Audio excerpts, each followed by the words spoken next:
सनातन धर्म ज्ञान गंगा चैनल में आप सभी का स्वागत है। मेरे प्यारे कृष्ण भक्तों, आप सभी को जय श्री कृष्णा। श्री भगवान आप सभी का जीवन आनंदमय, मंगलमय, भक्तिमय तथा धर्म की राह में प्रशस्त करें, ऐसी मेरी श्री भगवान जी से प्रार्थना है। मेरे प्यारे कृष्ण भक्तों, सनातन धर्म ज्ञान गंगा चैनल में हमारे आज के वीडियो का विषय है आत्मा और जीवात्मा में क्या भेद है। जय श्री कृष्णा। मेरे प्यारे कृष्ण भक्तों, हमारे इस संसार में हमारे सनातन धर्म का ज्ञान सबसे महान और उन्नत ज्ञान है, मगर आज अफसोस की बात है कि हम सनातन धर्मी अपने ही इस ज्ञान से दूर हो गए हैं और हम आत्मा और जीवात्मा के भेद को नहीं जानते। आज जहाँ आत्मा की बातें होती हैं वहाँ मनुष्य डरने लग जाता है कि मृत्यु के बाद उसकी आत्मा भटक रही है, यह आत्मा अच्छी है, यह आत्मा बुरी है। मेरे प्यारे कृष्ण भक्तों, आत्मा अच्छी और बुरी हो ही नहीं सकती। आत्मा तो परमात्मा का सच्चित आनंद स्वरूप है, जिसको आनंदमय कहते हैं, और ये आनंद से भरी हुई है। जब मन हमारा आत्मा का अनुभव कर लेता है तो वो परमानंद में का अनुभव करता है।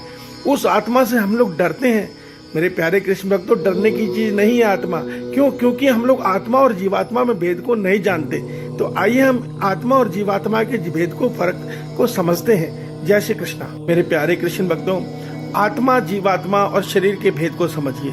शरीर अगर मोबाइल फोन है तो उसकी सिम है जीवात्मा, और उस सिम को जो करंट दे रही है, यानी कि जो मोबाइल कंपनी का जो नेटवर्क है, वो है आत्मा। तो ये समझिए, हमारा जो शरीर है इसको आप मोबाइल समझिए। जीवात्मा अंदर सिम है, और उस सिम को जो शक्ति दे रही है, करंट दे रहा है, जो नेटवर्क है, वो आत्मा है। तो इस भेद को समझ के शायद आप इस रहस्य को समझेंगे कि आत्मा केवल चेतन शक्ति है, और जीवात्मा वो सिम है जो अपने कर्मों के अनुसार नए नए शरीर अर्थात नए नए मोबाइल जैसे सिम को मिलते हैं, उस प्रकार वो जीवात्मा नए नए शरीर को पाती है।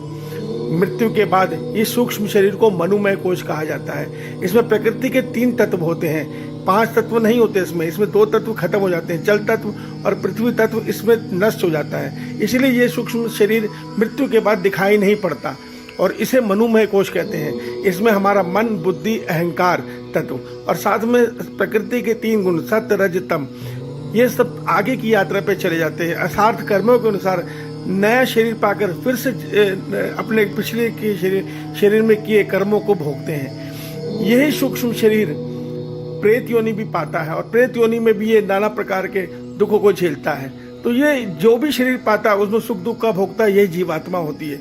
यही मन, बुद्धि सदैव सुख दुख को भोगते हैं, शरीर में भी, शरीर के बाहर भी। आत्मा न शरीर में न शरीर के बाहर किसी काल में कोई सुख दुख नहीं भोगती। आत्मा तो आनंद स्वरूप है, परमात्मा का आनंद स्वरूप है। वो अच्छी और बुरी नहीं होती, वो तो सच्चित आनंद स्वरूप होती है। अच्छा बुरा होता है ये सूक्ष्म शरीर। अगर ये मन हमारा तामस गुण के अधीन है तो ये बुरा होगा, ये सात्विक गुण के अधीन है तो ये अच्छा होगा। तो अच्छा बुरा होता है ये जीवात्मा। आत्मा सदैव आनंद स्वरूप है। आत्मा के लिए गलत समझना, गलत बोलना, आत्मा से डरना मूर्खता है। तो मेरे प्यारे कृष्ण भक्तों, इस रहस्य को हमारा सनातन धर्म बताता है, मगर आज हम सनातन धर्म में इस रहस्य को नहीं जानते। और जब हमारा ध्यान कर्मयोग के द्वारा या सांख्य योग के द्वारा हमारा मन, बुद्धि इस अहंकार तत्व से मुक्त होकर तीनों गुणों से प्रकृति मुक्त हो जाता है, तो ये हमारा मन, बुद्धि आत्मा के साथ परमात्मा में लीन होकर मोक्ष को पा लेता है। तो मेरे प्यारे कृष्ण भक्तों, इस रहस्य को मुझे उम्मीद है कि आपको समझ में आ गया होगा कि जीवात्मा हमारा सूक्ष्म शरीर है, जिसको मनोमय कोश कहते हैं, और आत्मा परमात्मा का सनातन आनंद स्वरूप अंश है। जय श्री कृष्णा। शिव भगवान आप सबका कल्याण करे। जय श्री कृष्णा।